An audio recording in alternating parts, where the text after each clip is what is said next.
Assalamualaikum warahmatullahi wabarakatuh.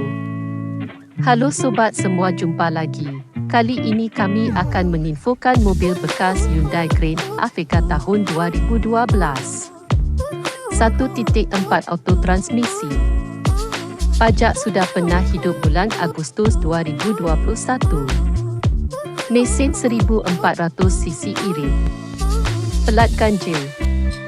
Kilometer 100 ribuan. Kaki-kaki senyap tidak ledakan. Interior rapi bersih.